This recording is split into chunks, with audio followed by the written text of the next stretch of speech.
3그리고 4주의 일진사주명리학 제1762강 시작하겠습니다.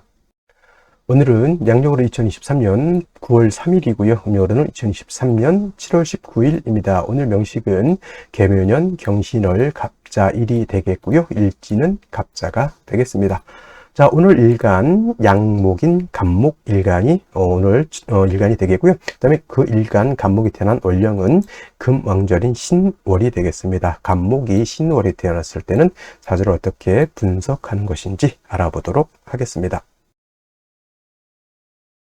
오늘 일간 갑이라고 하는 천간이 일간이 되겠습니다. 갑이라고 하는 천간, 10개의 천간 중에서 가장 먼저 나오는 천간이 되겠고, 오행, 목화토금수라고 하는 오행으로 구분하게 되면 갑이라고 하는 천간, 목이 되겠습니다. 우리가 흔히 목이라고 하면 물상으로는 나무 이렇게 표현을 하죠. 하지만 물상이 아니라 사람이 느끼는 기운으로 이렇게 보게 되면 따뜻한 온기, 여러분들 겨울에 패딩 같은 거 있거나 또는 목화솜 이불을 덮으면은 따뜻한 온기가 느껴지죠. 그 온기가 바로 목의 기운이다 이렇게 생각하시면 되겠습니다. 그래서 이 따뜻한 온기를 주관하는 계절 바로 봄이 될 것이고요. 천간으로 갑목, 내일 공부하게 되는 을목이 천간으로 봄이라고 하면 지지로는 인, 묘, 진, 동방이 바로 목이 되는 겁니다. 그래서 봄에 해당되는 계절이 인월, 묘월, 진월이 되는 것이고, 목은 청색, 파란색을 주관하고, 그 다음에 좌청룡, 우백호라고 해서 봄은 청룡이라고 하는 신이 주관을 하게 됩니다. 그래서 이 청룡, 좌청룡, 우백호선 신유술 서방은 백호가 되는 것이고, 좌쪽, 동쪽은 청룡이 된다. 그리고 인의 예지 신이라고 하죠. 오상이라고 합니다. 그래서 목이 주관하는 오상은 바로 인이 되겠습니다. 그래서 목일간들, 갑목일간들이라든가 또는 을목일간들, 꼭 을목일간이 아니더라도 사주에 목이 용신이거나 또 희신인 사람들이 대체적으로 마음이 온후독실하고 인자하고 사람들을 이렇게 배려해 주려고 하는 그런 포근한 온기를 가지고 있는 사람들이 많이 있습니다. 그래서 목이라고 하는 것, 천지금 목민관이라고 해서 국민들을 위해서 헌신봉사하는 청룡상 같은 그러한 국가의 녹을 먹는 사람들이 대체적으로 목인 사람들이 또 많이 있다 이렇게도 보고 있습니다. 자, 그다음에 목이라고 하는 것은 이렇게 나무, 온기, 봄, 그다음에 청색, 청룡, 인의 예지 신 중에서 인을 주관한다라고 보는데, 갑목이라고 하는 것의 특징은 또 별도로 있죠. 양목이냐 또는 음과 양으로 구분해서 갑목이 음목인지 아니면 양목인지를 구분해 봐야 되는데, 갑목은 음양의 중에서 갑목은 양목이 되는 것이고요. 내일 공부하게 되는 을목이라고 하는 것이 있습니다. 갑목 다음으로 나온 목이 바로 또 을목인데, 을목은 같은 오행으로는 목이지만은 을목은 음에 해당되는 성질을 가지고 있죠. 그래서 을목은 음의 기운을 가지고 있고, 그 다음에 갑목은 양의 기운을 가지고 있다. 음양의 기운이라고 하는 것은 서로 좀 대조되고 대비되는 그런 관계이지만, 하나의 태극이라고 하는 것, 하나의 무극이라고 하는 데서 이렇게 분화돼서 나온 거기 때문에 뗄래야 뗄 수 없는 관계. 양목이 있으면 음목이 있는 것이고요, 음목이 있으면 양목이 있는 것이다. 동전의 앞뒷면과 같은 것인데, 성질은 어떻다? 서로 좀 상반되고 대조되는 개념을 가지고 있다. 그래서 갑목 같은 경우는 양의 기운을 가지고 있죠. 양이라고 하는 것은 대체적으로 크고 단단하고 곱고 곧고 흙 같으면 높고 이런 개념으로서 좀 동적인 개념이죠. 그래서 양목인 갑목이라고 하는 것은 크고 단단하고 곧은 나무 이렇게 볼 수 있죠. 그래서 물상으로는 대림목이라고 표현해요.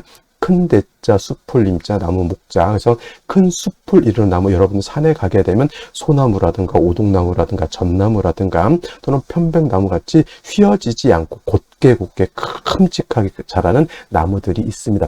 반면에 산에 가게 되면 풀도 있고요, 야생초도 있고, 나무지만은 조금 작으면서 좀 휘어져 있는 그런 나무들도 볼 수가 있죠. 그래서 둘로 이렇게 놓고 봤을 때 갑목은 곧고 크고 단단한 향천성을 가지고 있는 그런 큰 나무가 바로 이 갑목인 것이고, 그래서 갑목인 사람들이 대체적으로 성격들이 좀 대쪽같이 고든 그런 성향을 가지고 있습니다. 잘 휘어지지 않고 조금은 고지식하고 자기가 생각했던 것은 어떻게 해서든 좀 관철시키려고 하는 보스 기질이 있는 것이 또 갑목 일간들의 특징이다라고 볼 수가 있죠. 갑목의 용도 뭐가 되겠습니까? 큰 나무, 예를 들어서 참나무라든가 전나무 같은 것 또는 큰 소나무 같은 경우는 그냥 1000년, 2000년, 3000년 키우는 것이 아니라 갑목은 어느 정도 잘 자란 성목이 되었을 때, 다 자란 성목이 되었을 때는 이를 베어서 뭘로 쓴다? 제목으로 쓰는 것이 갑목의 용도. 좋게 표현하면 동량지묵이라고도 하고요. 동량지제라고도 합니다. 그래서 갑목의 용도라고 하는 것은 다 큰 나무는 베어서 큰 제목으로서 큰 집을 지을 때 기둥으로 쓰거나 큰 궁궐을 지을 때 기둥으로 쓰거나 대들보로 쓰는 그러한 제목으로서의 용도라고 하면은 을목이라고 하는 것은 대립목이 아니라 양류목이라고 해요. 양류목이라고 하는 것은 부드럽고 휘어지고 연약한 성질의 개념의 목을 말하죠. 그래서 화초, 꽃을 피우는 화초라든가 또는 화목이라고 해서 꽃을 피우는 꽃나무 같은 개념이 바로 이 을목이 되겠습니다. 자, 화초를 뜯어다가 우리가 궁궐을 지을 수 없고요. 풀을 뜯어다가 우리가 큰 배를 만들 수 없습니다. 오로지 을목, 내일 공부하게 될 을목이라고 하는 것은 어떤 용도가 있다? 꽃을 피우는 용도, 즉 목화 통명을 이루어서 아름다운 꽃을 피우는 용도가 있습니다. 그래서 같은 오행으로 목이라 하더라도 양목인 갑목이냐 또는 음목인 을목이냐에 따라서 그 용도가 다르죠. 사람으로 치면 남자하고 여자의 차이인 겁니다. 남자같이 좀 튼튼하고 좀 이렇게 우람한 성격의 남자들은 국가를 지키거나 도적을 잡거나 이렇게 좀 강한 일을 하는 거지만 여성 같은 경우는 집안 또는 집안의 아이를 또 키울 수 있고 또 여자가 나름대로 또 미적 감각 같은 것도 있으니 또 남자에 대비되는 그런 것들을 또 보완해주는 역할을 한다. 그래서 양이라고 하는 개념은 서로 대비되는 것이지만 음은 양을 보완해주고 양은 음을 보완해주는 그러한 관계에 있다 이렇게 생각하셔도 되겠습니다. 그래서 용신을 취용할 때 갑목 같은 경우 다자란 성목으로 볼 때는 이 나무를 작벌 베어내야 되기 때문에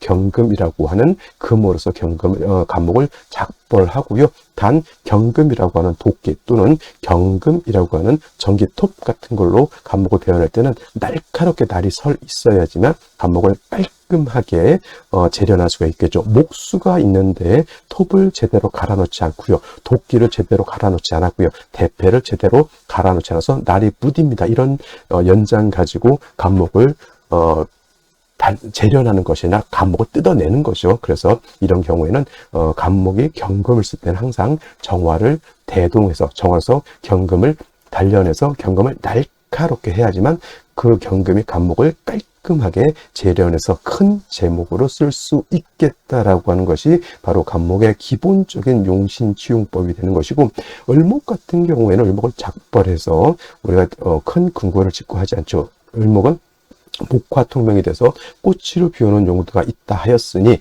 을목이라고 하는 것은 따뜻한 햇볕과 적당량의 물이 있어서 을목의 뿌리를 배양하고 햇볕이 비춰서 따뜻하게 해준다라고 하면 을목이 아름다운 꽃을 피울 수가 있겠다라고 이렇게 보는 겁니다. 그래서 같은 목이라 하더라도 양목인 갑목과 을목인 을목은 이렇게 차이가 있겠다 정도 기억해 두시면 되겠습니다. 자, 다음으로 갑목일간이 태어난 월령에 대해서 알아보도록 하겠습니다. 월령이라고도 하고요. 월지라고도 표현하고 월원이라고도 표현합니다. 이 월령, 월지, 월원이라고 하는 것은 태어난 달의 지지를 말하는 것이고요.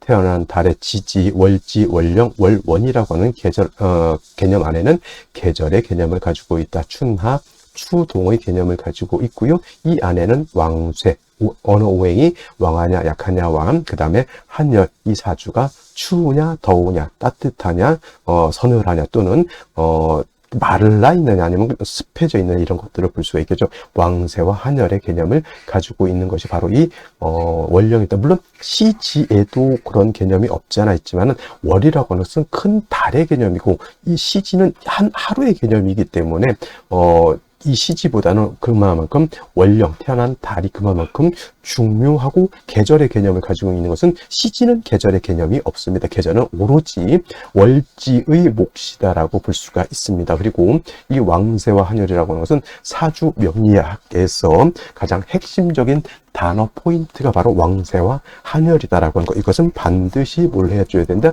중화를 이루어 주어야지만 어느 오행이 너무 왕해도 안 되고요. 어느 오행이 너무 약해도 안 되고 각각의 오행이 서로 견제와 균형을 잘 이루는 사주가 좋은 것이다. 이렇게 견제와 균형이 잘 이루어져 있는 사람 성품 자체가 진짜 모나지 않고 공평하고, 그 다음에 또 사람이 냉철할 땐 냉철하고, 사람이 온유독실할 때는 온유독실한 그러한 마음과 또 엄청난 해박한 지혜를 가지고 있는 사람이 될 수도 있겠다. 이러한 견제와 균형, 중화라고 하는 것이 그만큼 중요하고, 그 다음에 사주가 너무 추워도 안 되고 너무 더워도 안 됩니다. 그래서 한난조습이라고 하는 것도 너무 잘 이루어져야 된다. 사람이 너무 뜨거우면 퍼져버립니다. 사람이 너무 추우면 옹색해져 버리죠. 거기다가 더운데 건조하다, 이거 큰일 나는 것이고요. 추운데 한습하면 더 추워지겠죠. 그래서 한난 조습도 잘 중화가 이루어진 사주가 좋은 것이다. 이러한 관점에서 사주를 보시면 크게 어렵지 않을 것이다. 뭐 신살 이런 거 자꾸 보시지 마시고, 사주라고 한 것, 왕세와 한열의 균형이 그만큼 중요하다는 생각을 하시면 될 것 같고요. 태어난 월을 보게 되면 신월이죠. 절기를 보게 되면 신월의 절기는 뭐가 있습니까? 입추와 처서로 이렇게 있습니다. 자, 이 입추와 처서 중에서 중요한 개념은 입추가 중요한 개념을 가지고, 입추가 되어야지만 전달인 미월에서 지금의 신월로 이렇게 전환이 되는 것이고요. 그 다음에 계절로는 늦여름에서 지금 가을로 이렇게 전환이 되는 것이다. 그래서 신월이 되면서부터 신유술월이라고 하는 가을로 접어들게 된다. 그 다음에 신유술월은 금이 왕한 금왕절이죠. 인묘지는 목이 왕한 목왕절, 그 다음에 해자축은 수가 왕한 수왕절, 그 다음에 사오미월은 화가 왕한 화왕절이 되죠. 신유술 금이 왕한 계절, 금이 득령한 계절이면서 특히나 신월은 금의 임관지가 되는 것이고, 그 다음에 유월 같은 경우에는 유월은 금의 제왕지가 이렇게 되다 보니 신월과 유월이 12달 중에서 가장 금이 왕한 계절. 단 여러분들 금이 왕하다라고 하면 금이 왕하겠다 이렇게만 생각하지 마시고요.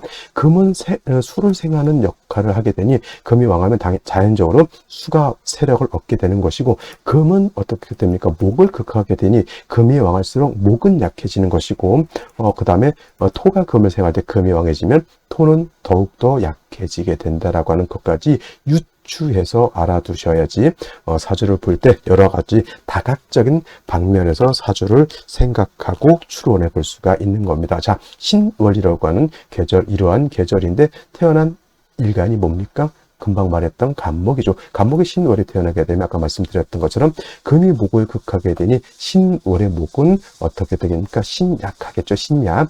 특히나 신월의 간목은 포태법으로 절지가 되는 것이니 굉장히 약하지만은 우리가 계절적으로 봤을 때 신월, 그 다음에 신월과 유월, 뭐 수월도 마찬가지겠지만 특히나 신유월은 가을이죠. 가을. 나무는 봄에 꽃을 피우고요. 여름에 봄에 꽃과 싹을 피우고 여름에 결실을 어느 정도 맺은 다음에 이 가을이 되면 결실을 맺고 나무는 어떻게 된다? 노목이 된다. 이렇게 보였던 이제 늙은 나무, 다 자란 성목으로 본다라고 하는 것이죠. 그래서 가을 되면 큰 나무는 작벌해서 그야말로 제목으로 쓰고요. 작은 나무는 뭘 합니까? 전지를 하죠. 전지. 쓸데없는 가지들을 이제 끊어내서 올 겨울에 겨울을 잘 지내고 내년에 또 튼실한 나무로서 결실을 맺을 수 있도록 가을에 이제 이렇게 전지를 한다라고 하는 개념입니다. 그래서 제목으로 쓰기 위해서는 신월의 유월의 간목이 신왕해야 되겠죠. 신왕하면 신왕할수록 제목이 어떻게 되면 큰 제목으로 쓰이는 것이지만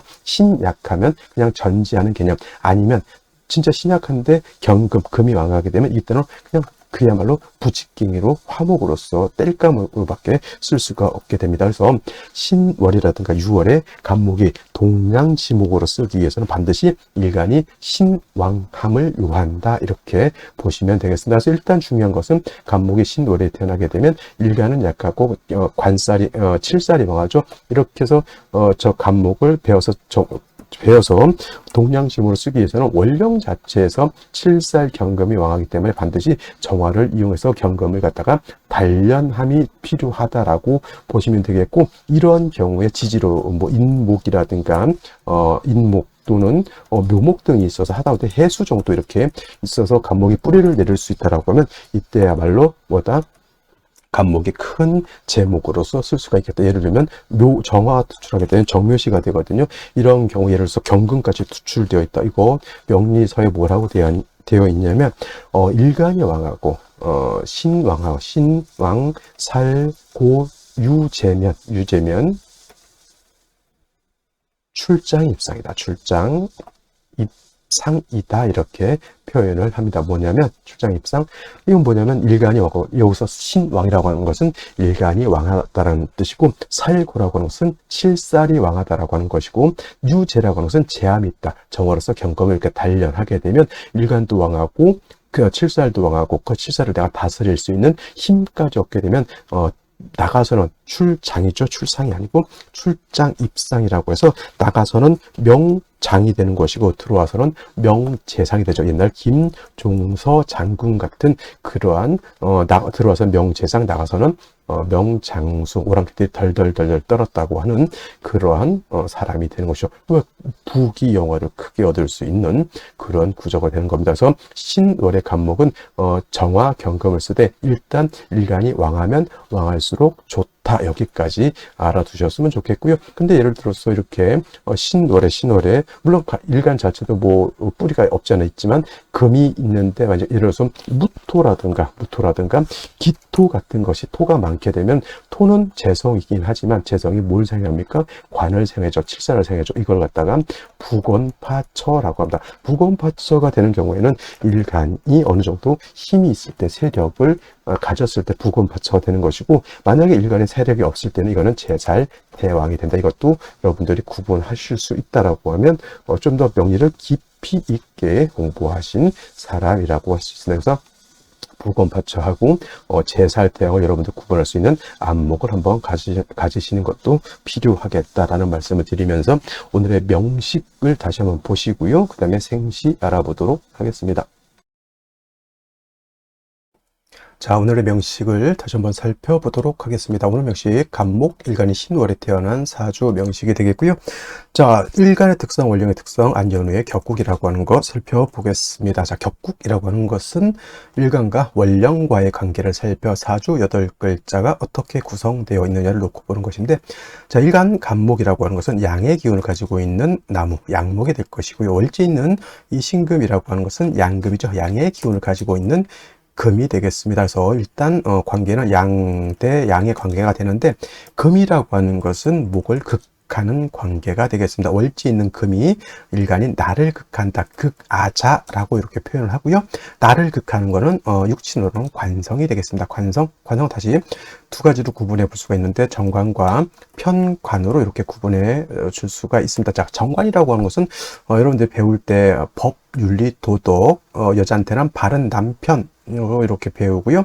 뭐 직장도 해당이 될 수가 있겠죠. 반대로 편관이라고 하는 것은 질병, 도적, 적군, 여자한테는 기둥서방으로 볼 수가 있겠고, 그 다음에 관제, 구설, 송사 등등으로 이렇게 볼 수가 있는 것이 바로 이 편관인데, 그래서 사람들이 정관은 좋은 것, 편관은 나쁜 것 이렇게 알고 계시는 분들이 있습니다만, 어저께 정인, 편인 할 때 말씀드렸던 것처럼 이것도 일간의 특성에 따라서 생각을 하셔야지 무조건 정관이 좋고 편관이 나쁘다 이렇게 생각하시면 안 된다라고 하는 것. 간목은 제가 경금이 필요하다라고 했고요.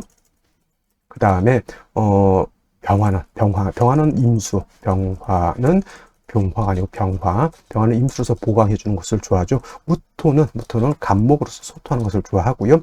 임수는 칠살인 무토로서 제방하는 것을 좋아하는데, 경금은 특성상 정화로서 단련하는 것을 좋아한다. 그래서 양간 같은 경우에는 경금을 제외하고는 다 칠살을 써야지만 국세가 커진다라고 하는 것도 여러분들 꼭 알아두시면 되겠습니다. 그래서 무조건 정관이 좋고 편관 나쁘다 이렇게 생각하시면 안 되는 것이고, 편관은 다른 말로 이제 칠살이라고 하니까 사람들이 칠살 뭐 7번 죽였어 뭐 이렇게 생각하시면서 무섭게 생각하시는 분들이 있는데, 오히려 국세가 크고, 그래도 세상을 한판 좌지우지할 수 있는 힘을 얻기 위해서는 정관보다는 평관칠사를 쓸 수 있는 사람이 국세가 크다, 대통인 사람이 많다, 이렇게 보시면 되겠습니다. 그래서 오늘 같은 경우에는 자, 양목이 양금을 받기 때문에 평관이 되는 것이죠. 평관격이 되는 것이고, 칠살격이라고도 표현하죠. 단 신월은 금의 인관지가 되는 반면 목은 신월의 절지가 되죠. 그래서 신약한데 살이 왕한 사주 또는 중심경한 사주가 되기 때문에 약한 일간을 갖다가 생조 또는 방조해 주는 것이 필요하다라고 말씀을 드리죠. 생조는 인성인 수로서 물로서 하는 것이고, 그다음에 방조는 비경겁제인 목으로서 이렇게 하는 것이다라고 말씀을 드렸는데, 상황에 따라서 인성을 쓰는 경우가 있고 상황에 따라서는 비경겁제를 쓰는 경우가 있는데, 신월의 간목은 인성인 수가 아니라 비경겁제인 목으로서 돕는 것이 더욱 국세가 좋다. 그래서 신월의 간목은 상관 제살하는 국세가 살인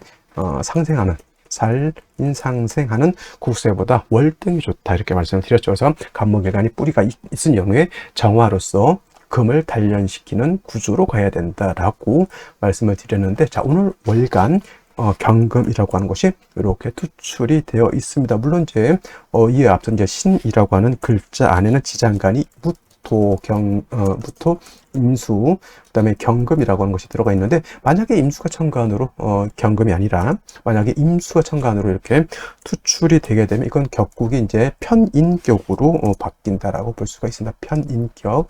그래서 살인 상생이 되는데, 말씀드렸던 것처럼 신월의 간목은 살인 상생이 아니라 제사라는 구조가 다 좋다. 그렇다고 해서 뭐 상관제 화가 없으니까 살인 상생 필요 없느냐? 아니죠. 상황에 따라서는 살인 상생도 필요할 때가 있는데, 신월의 간목만큼은 제사라는 것이 조금 더 국세가 좋다, 이렇게 말씀을 드렸던 거고요. 경금이 투출되어 있기 때문에 원한적인 평관칠살격의 완전 신약 살왕한 살중신경한 구조가 되겠습니다. 일단은 일간이 너무 약하기 때문에 일간이 뿌리를 얻는 것이 가장 급선무가 되겠죠. 연지를 보게 되면, 그래서 묘목이라고 하는 것이 있습니다. 제가 지금까지 신월, 그러니까 개묘년에 가면 신월의 묘목을 대체적으로 안 좋게 봤습니다. 뭐 병화가 묘를 봐도 정화가 묘를 봐도 무토기 또 경금신금 임수개수가 묘를 봐도 큰 의미가 없겠다라고 하지만, 제가 뭐는 좋다라면 간목이라든가 일간 을목이 연지에 있는 묘목을 보면 이건 나쁘지 않다. 왜냐하면 일간이 신월에 약한데 간목을 먹고 신월에 약한데 묘에 뿌리를 둘 수 있기 때문에, 이때는 간목 일간일 때, 을목 일간일 때 묘는 나쁘지 않다 라고 말씀을 드리는 거고요. 그 다음에 이제 연간에 이렇게 임수 아니지만 개수가 투출돼서 살인상생 이렇게 하고 있습니다. 만약에 이게 제가 봤을 때 개수가 아니고 정화였다라고 하면 조금 더 사주 국사가 좋아지지 않을까라는 생각을 해보게 되고요. 그 다음에 일지자수가 있습니다. 갑자일주가 되죠. 대체적으로 일주로만 놓고 봤을 때 갑자일주들이 대체적으로 두령 기질이 있습니다. 두령, 우두머리 기질이 있다는 얘기죠. 자존심도 굉장히 셉니다. 근데 이제 자수가 어떤 역할을 하냐? 신금하고 합을 해서 자진합수가 되죠. 원래는 삼합신자진 수국을 말하는 것인데, 진수국을 말하는 것인데, 일단은 진시가 되면 당연히 신자진 수국을 완전히 구성하는 것이고, 일단 생실은 내일이 아니고 좀 이따 보도록 하고요. 이렇게 신자수국이 되면 금수가 세력이 얻게 되니 사주가 매우 한습해지게 되고, 일단 뭐 정화가 됐든 병화가 됐든 화가 있어서 조후를 하는 것이 이런 경우에는 필요하겠다. 이거 가을에 나무가 비만 우중충충충 오게 되면 어떻게 돼요? 나무도 후패되고 썩을 수밖에 없다라고 하는 것이 바로 이렇게 신월에 자진합수에 개수 투출하게 되면 그러한 현상이, 사람이 이게 사주 자체가 딱 보면 어떻게 돼요? 비가 계속 오고 날도 흐린데 햇볕은 없고 온기도 없는데 그러고 있으면 어떻게 돼요? 사람이 옹색해 보이죠? 옹색하다가 표현하죠. 이게 지금 거의 그런 옹색한 구조로 되어 있는 겁니다. 생시들은 화를 보는 것이 필요하겠다라는 생각을 가지면서 생시를 보도록 하겠습니다. 자, 생시 보도록 하겠습니다. 제일 먼저 갑자시가 나오고 있습니다. 갑자시. 자, 갑자시가 되게 되면은 신월에 개수 투출하고 자진합수해서 수가 왕한테 다시 자수를 보게 되니 이 금수가 너무 왕해져 있죠. 물론 이 정도는 수다목부까지는 아닙니다. 간목이 묘에 뿌리를 두고 있기 때문에 수다목부라 그러죠. 수다목부 또는 수범목부라고 해서 나무가 이제 물에 둥둥둥둥 뜨는 건데, 그건 이제 갑목 자체가 지지에 뿌리가 없는 상태에서 수가 특히나 임수투출하게 되면 수다목부가 돼서 인성이 너무 많은 것이 문제가 되죠. 이거 부평추라고 하죠. 부평추, 물에 둥둥 떠다니는 개구리밥. 인생이 초라해지죠. 이렇게 되면 화도 한 잔 없는 상태에서, 이 상태에서 운이 금순으로 갔다 한겨울로 가게 되면 나무가 다 얼어 죽습니다. 그렇게 되면 좋지 못할 거고, 을축시 좋을 일이 없겠죠. 을축시가 되게 되면 이건 자축합, 토로도 보지만 뭐 어차피 금왕절에 토가 되면 일간 자체가 좋을 일은 없겠고, 어떤 분들이 이걸 가지고 등락개갑이라고 하시는 분들이 있는데, 이걸 가지고 등락개갑이라고 하시는 분들은, 이렇게 가르치시는 분들은 가르칠 자격이 없고요, 이렇게 배우신 분들은 잘못 배웠다고 생각하시면 돼요. 등락개갑은 일간이 을목일 때 등락개갑을 말하는 것이지, 일간이 갑목일 때 등락개갑은 아닙니다. 아시겠죠? 그리고 일간이 을목일 때도, 일간이 약했을 때 갑목 보면 등락개갑이 돼서 좋은 거지, 을목이 인월 묘월이 되는데 갑목 보면 그건 오히려 갑목으로 인해서 을목의 손해를 본다, 이렇게 알고 계셔야죠. 이거 오늘 등락개갑 을축시 절대 아니라고 하는 거 꼭 명심해 두시고요. 병인시는 제가 봤을 때는 뭐 정화는 아니다 하더라도, 일단은 뭐 경금을 단련하는 정도는 아니라 하더라도, 갑목 일간이 묘인의 뿌리를 튼튼하게 두고 있죠. 정화였으면 경금을 이렇게 단련할 수 있었을 것이나, 그래도 정화 아닌 것이 좋은 게 뭐냐면, 정화였으면 상관경관이 되거든요. 상관경관이 아니죠. 인성이 화를 갖다 이렇게 극하게 되어 있죠. 그래서 그런 것은 좋지 못하고요. 병화가 있음으로 인해서 이건 조우로 할 수 있는, 그래서 만약에 오늘 같은 경우에 여자로 태어난다라고 했을 때, 제가 봤을 때 가장 좋은 생시는 병인시가 됩니다. 여자 같은 경우는. 남자는 뭐 다른 생시를 또 좀 더 살펴볼 필요는 있겠지만, 여자 같은 경우는 병인 정미시 중에, 정묘시는 아니고요, 병인시를 얻어야지만 여명은 괜찮고, 무진시 같은 경우는 이건 좋을 리가 없겠습니다. 왜냐하면 아까 말씀드렸던 것처럼 신월의 신자진 수국을 완벽하게 이렇게 짜고 있죠. 그 다음에 그 수가 많아지면 한습해지는 상태에서 토라고 하는 것은 다시 금을 생하기 때문에, 자칫 이거 뭐가 되냐면 부건파처 이렇게 될 수 있대. 재성이, 금왕절의 재성은 나한테 썩 도움이 되지 않고요. 그 재성이라고 하는 것이 수를 생하고, 재성이라고 하는 것이 금을 생하기 때문에 결코 이 재성은 나한테 도움이 되지 않는다라고 하는 것. 그래서 만약에 남자라고 하면 이 재성이 문제가 되면 처덕이 없다라고 하는 것이 되겠고, 기사시가 되게 되면 사화를 얻었습니다. 단 기토가 있으면 자꾸 갑목하고 이렇게 합을 하려고 하지만, 경험이 있으면 합은 되지 않습니다. 근데 자꾸 갑목이 기토에 눈길을 줍니다. 여자분들 그런 거 되게 싫어하시죠. 남자친구하고 또는 남편하고 길을 가는데, 내 남자친구가 또는 내 여자친구가 자꾸 지나가는 여자 허벅지를 보거나, 다리를 보거나, 얼굴을 보거나, 궁둥이를 보거나 이렇게 하면은, 이 남자가 왜 이러나 그러고 싶죠. 노래도 그런 노래가 있었디다마는, 그죠? 누구 노래죠? 하여튼 뭐 가수, 여자 가수인데 그런 노래가 있습니다. 그거예요. 자꾸 딴 데 자꾸 눈길 주고 있는 것. 사화를 얻었기 때문에 뭐 나쁘진 않을 것 같지만, 제가 봤을 때는 역시나 기사시가 될 바에는 차라리 병인시가 되는 것이 월등히 좋다라고 하는 것이 되겠고요. 그 다음에 경오시는 절대 되지 말아야 되는, 이게 좌우충이 될 수 있기 때문에, 이거는 오늘 같은 게 남녀 불문하고, 근데 이게 또 애기 낳는 때가 또 이게 4시, 52시, 뭐 신시까지가 가장 피크 때죠, 요만큼이. 그리고 또 자칫 또 잘못 해결을 해서 이때 나게 되면은, 제가 봤을 때는 낭패를 볼 수 있다라고 하는 점. 그 다음에 임신시, 계유시 같은 경우에는 이런 경우가 자칫 묘목이 없었다라고 하면 그거는 수다목보가 될 수 있고, 묘목이 있다 하더라도 이런 경우는 수가 너무 많아서 문제가 되는 것이다. 이 상태에서 금순으로 가면 좋을까요? 좋을 리가 없겠죠. 당연히 이거 임신, 계유시 같은 경우는 당연히 목화운으로 가야지 된다라고 하는 것까지 말씀을 드리면서, 계유시도 마찬가지고요, 을해시도 마찬가지고, 또 을해시도 등락개갑이라고 하면 안 돼요. 을축하고 똑같습니다. 등락개갑은 일간이 을목일 때 논한다라고 머릿속에 못을 박아 놓으시길 바랍니다. 자, 오늘 여기까지 설명드리도록 하겠고요. 주말 잘 보내시기 바랍니다. 감사합니다.